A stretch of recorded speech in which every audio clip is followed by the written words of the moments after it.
Всем привет! Вы на канале Pinball Rush, с вами снова Фуза. В предыдущем выпуске мы не договорили об истории пинбола, поэтому если не смотрели, обязательно посмотрите, ссылочку оставлю в описании. Ну а мы продолжим. После постепенного снятия ограничений индустрия получила новый толчок в развитии. Гигантская конкуренция между производителями заставляла делать автоматы все интереснее и интереснее.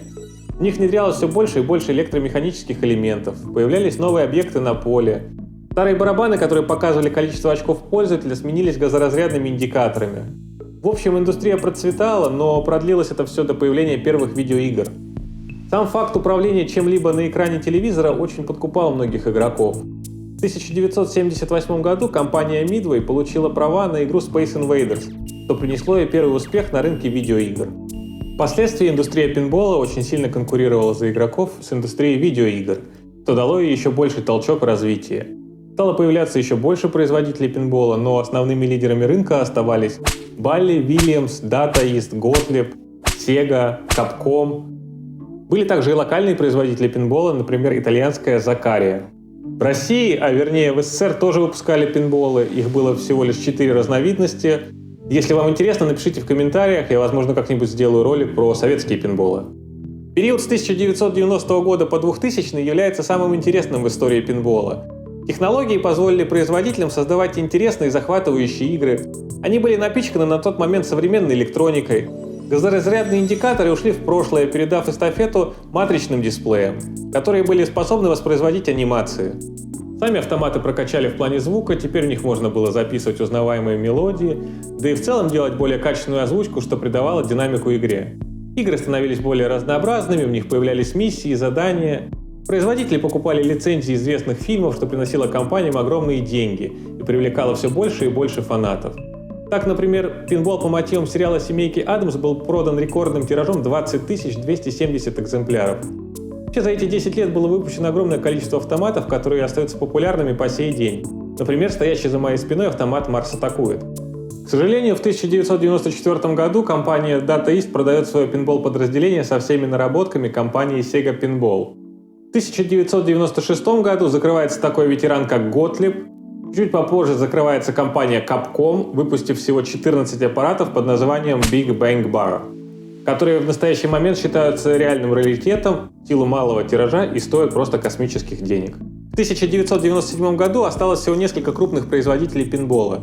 Это совместная компания Bally Williams и Sega Pinball.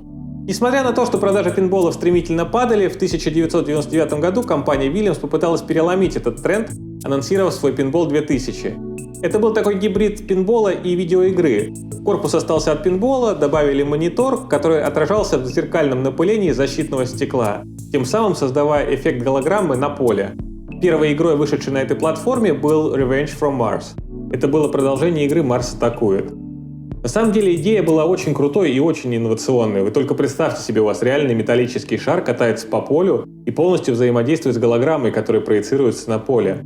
Вы попадаете в марсианина, а он просто взрывается на голограмме. Это выглядело на самом деле очень круто, и игра разошлась тиражом 6000 штук. Следующей игрой, анонсированной на этой платформе, были «Звездные войны. Эпизод 1». Игра разошлась тиражом чуть более 3000 экземпляров, после чего компания Williams решила уйти из пинбольного бизнеса и переключилась на оборудование для казино, чем и занимается по сей день. В 1999 году компания Sega продала свое пинбольное подразделение со всеми наработками Гарри Стерну.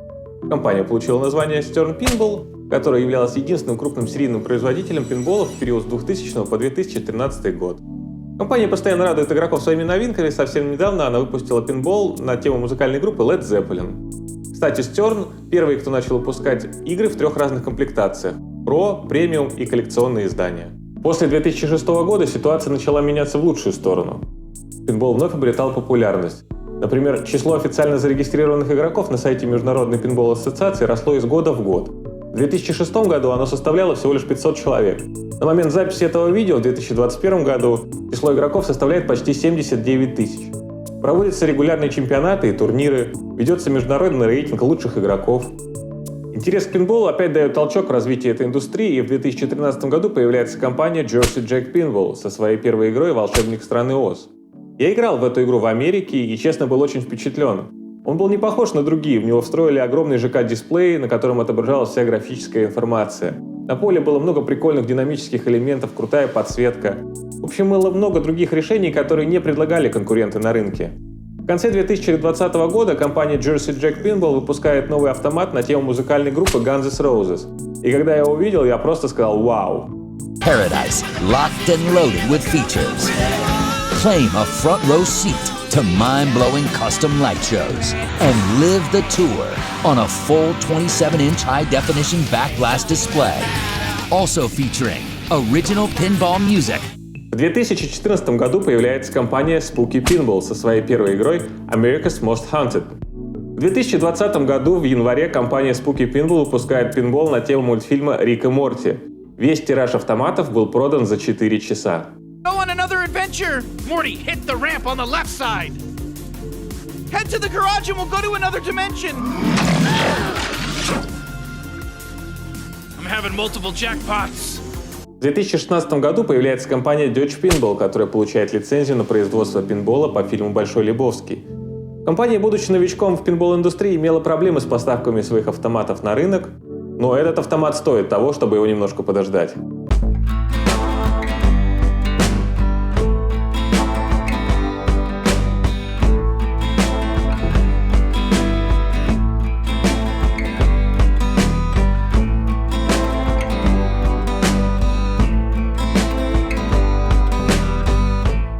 В 2017 году появляется компания Multimorphic со своим инновационным решением использовать ЖК-дисплей вместо деревянного поля. Я лично не видел этот пинбол вживую, но было бы прикольно поиграть в него в реальной жизни.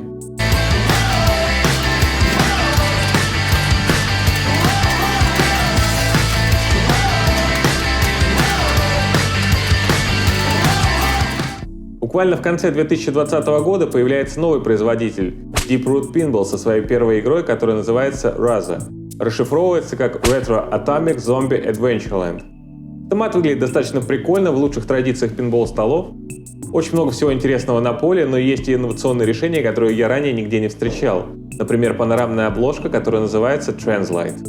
Вместо стандартной защелки стекла на поле установлен ЖК-дисплей с тачскрином, на который вы можете выбирать режимы, покупать всякие штуки типа магнитного сохранения и другие плюшки во время игры, ну и в целом отслеживать, что сейчас происходит на поле. Вживую, к сожалению, не видел. На сайте написано, что больше не продается. Видимо, его постигла участь солдаута, как у Рика и Морти. Вообще, этот пинбол заслуживает отдельного обзора. Напишите, пожалуйста, в комментариях, если он вам также понравился, как и мне. Как вы видите, пинбол переживает очередной этап эволюции. Если раньше пинболы создавались для того, чтобы зарабатывать деньги их владельцам, то сейчас правила игры немножко поменялись. Сейчас это игра, которая создается в первую очередь для игроков, чтобы удовлетворять их потребностям. Огромная конкуренция между производителями способствует внедрению новых технологий, от которых в конечном счете выигрывает потребитель. Он получает автоматы, которые могут больше, чем их предшественники 10 или 20 лет назад. Игры становятся все более интересными, интерактивными и динамичными. Да чего уж тут говорить. На современных пинболах можно управлять флипперами прямо с телефона. А еще они могут сфоткать вас в процессе игры и прислать вам фоточку на память. Ну что ж, народ, вот такой вот была история пинбола за последние 150 лет. Я рассказал вам все самые основные и яркие моменты. Как вы видите, пинбол сейчас вновь обретает популярность. А ведь все бы могло закончиться, если бы в 1976 году Роджер Шарп и компании-производители не смогли отменить запрет и спасти эту индустрию. В общем, я надеюсь, вам было интересно. Поставьте лайк, если этот видос вам зашел. Если у вас есть вопросы, задавайте их в комментариях, я с удовольствием на них отвечу. Ну и, конечно же, подписывайтесь на канал, жмите колокольчик, чтобы не пропускать новые выпуски.